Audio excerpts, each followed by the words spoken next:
મારા ભાઈ અમે તમને ચૂક્યા સામે છોકરાઓ જો તો ખરા રાતના સુઈ નથી શકતા અમારી સમસ્યાનું સમાધાન કરવા માટે તમારે કામ કરવું જોશે તમે અમારી ઘટના સાફ કરાવી મહેરબાની જોયા તમને હવે હવે તમે અમે જો છેડી આવતી છે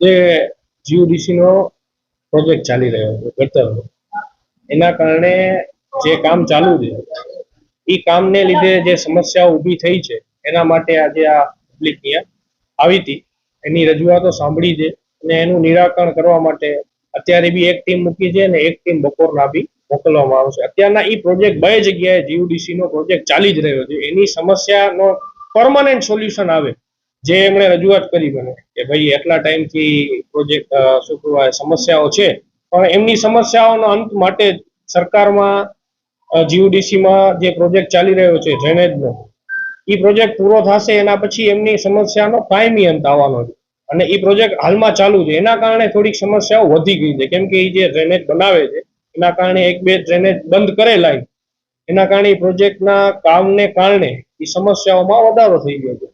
અને જે બીજી એક વિસ્તારની વાત કરી, બે એક નીચાણવાળા વિસ્તાર છે, તો એનામાં વરસાદ પડે એટલે પાણી ભરાય એટલે એના કારણે ડ્રેનેજમાં એ લોકો પાણી મૂકી દે છે ચેમ્બરના ઢાંકણા પર.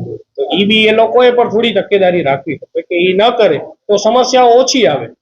અને નીચાણવાળો વિસ્તાર છે એટલે એ થોડીક સમસ્યા છે, પણ હવે એનો જે જીયુડીસીમાં પ્રોજેક્ટ છે અને મેઇન લાઇન સાથે ડાયરેક્ટલી કનેક્ટ કરે છે, એને એ જે આખા વિસ્તારની જે લાઈનો છે એને મેઇન લાઇન સાથે જ કનેક્ટ કરે છે, એટલે ભવિષ્યમાં એમનું સોલ્યુશન આવી જશે. જી, ખાસ કરી તમે સારું સ્વચ્છ છે તમે કેવી રીતે માનો અંજાર તમારી દ્રષ્ટિએ? એટલે કઈ રીતે તમે અત્યારે તમે અંજારમાં નીકળતા બરાબર, તમને રસ્તામાં શું શું સમસ્યા દેખાય? ત્યાંના તો રૂટીન બધું કામ પ્રક્રિયા ચાલુ છે, સફાઈની ચાલુ છે, ડ્રેનેજનો પ્રોજેક્ટ ચાલુ છે, એના કારણે ડ્રેનેજના કામ ચાલુ છે. વ્યવસ્થિત રીતે તો બધી જગ્યાએ સફાઈ ને એ બધું હોય જ છે, રૂટીન પણ હોય છે, અને ચોમાસાની સિઝનમાં તો દવાનો છંટકાવ પણ કરાવવામાં આવે છે. જી, તમે છેલ્લે કયા વિસ્તારમાં દવાનો છંટકાવ કર્યો છે? બધી જગ્યાએ ચાલુ છે, વોર્ડ વાઇઝ ચાલુ કરી દીધી. વિસ્તારમાં તમે રહી શકો સોસાયટીના નામ તમે કોઈ અધિકારી બોલાવીને પૂછા કરેલી જ છે, ખ્યાલ જ છે. મને એક બે સોસાયટીનું નામ જણાવો. એક બે સોસાયટી લોહાણા માજનવાડી વાળા વિસ્તારમાં કાલે જ છંટકાવ કરાયો છે, વિજયનગર વાળા વિસ્તારમાં કાલે જ છંટકાવ. વરસાદ ચાલુ થયો સાહેબની કેટલો ટાઈમ? 15 દિવસ. તમે કાલથી દવાનો છંટકાવ ચાલુ. અત્યારે અંજારની પરિસ્થિતિ શું છે? ખાડા ખોબરા તમે મને કહી શકશો કયા વિસ્તારમાં નથી મને એ કહી શકશો?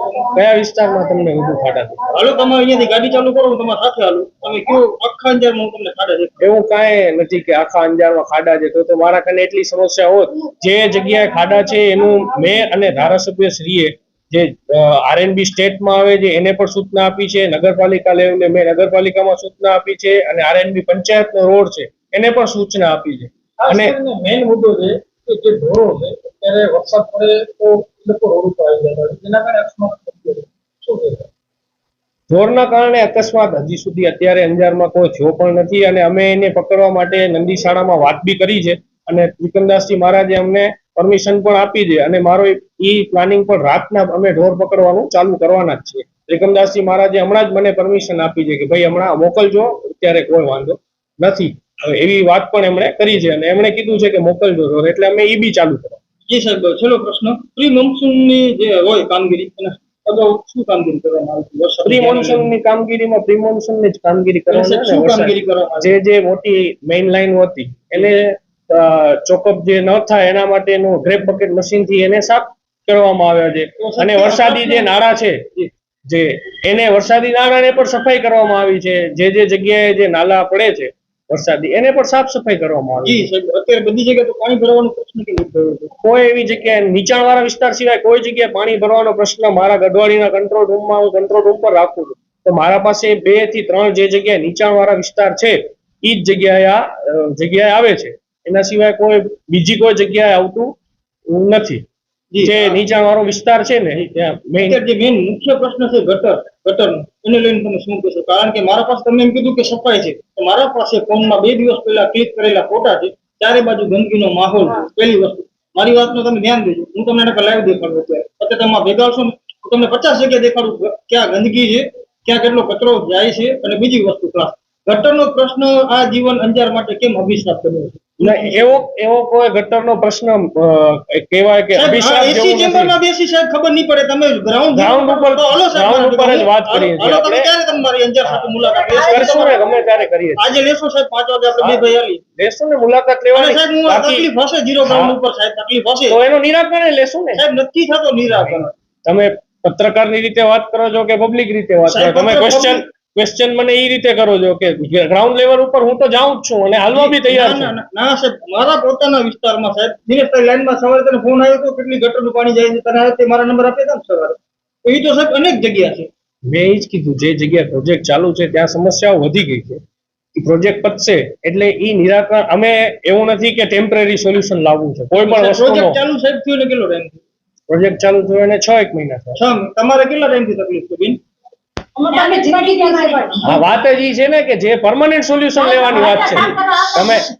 તમે એક વસ્તુ સમજો કે આપણે એનું સોલ્યુશન એ Permanent થઈ જશે. પરમાનન્ટ સોલ્યુશન થાય ને, કેમ કે મેઇન લાઈન જીયુડીસી ની પડી રહી છે બરાબર છે. એના કારણે એનામાં મેઇન લાઈનમાં એમનું જોડાણ થઈ જશે એટલે એનું નિરાકરણ આવી જશે. હવે જરા હું બોલી શકું આમાં? હા બોલો બોલો. હવે તમને વરસાદનું પાણી અમારા આખી જિંદગીનું છે. ઉપરથી ખડિયાથી ઉપરથી પાણી વરસાદનું આવે અને અમારા ઘર પણ ભરી જાય પાણી એટલે પાણી ગટરના પાણી પણ પાછા આવે એટલે એ સોલ્યુશન તમે ક્યારે કર્યું? બેન તમે એક વસ્તુ કહો. ખડિયાનું પાણી અમારા બેન વિસ્તારમાં આવે. તમારી વાત સાચી, પણ જે જગ્યાએ વરસાદનો ખાટ છે હા. બરાબર છે ઈ જગ્યાએ તમે મકાન બનાવ્યા છે તો સમસ્યા કોને રહેશે? તમને રહેશે ને. પણ એનું તો- પણ એનું નિરાકરણ તો તમને ઈ વિચારીને જે તે સમયે જ્યારે બનાવ્યું કે આ વરસાદનો ખાટ છે બરાબર છે ઈ જગ્યા એ અમને જે રસ્તા એના સોલ્યુશન લેવા છે એના પ્રયત્નો તો અમે કરીએ જ છીએ. જે જગ્યાએ ગત વર્ષે પણ વરસાદી પાણી ભરાતા હતા ઈ જગ્યાએ પણ અમે બની શકે એટલા નિકાલ કરી નાખ્યા છે. હવે 1-2 જગ્યા સિવાય અંજારમાં કોઈ એવી મોટી સમસ્યા નથી કે એટલા બધા પાણી ભરાય છે. આજે ઈ બેન જે કહે છે ઈ વિસ્તાર નીચાણવાળો જ વિસ્તાર છે અને પાણીની જ્યાં વેણ હતો ઈ વેણની બાજુમાં જ જે મકાન તમે બનાવી નાખો તો આ સમસ્યા આવવાની છે બરાબર. અને અમે એનો પ્રયત્ન કરીએ છીએ કે નિકાલ કરીએ આપણે. અમે એ જ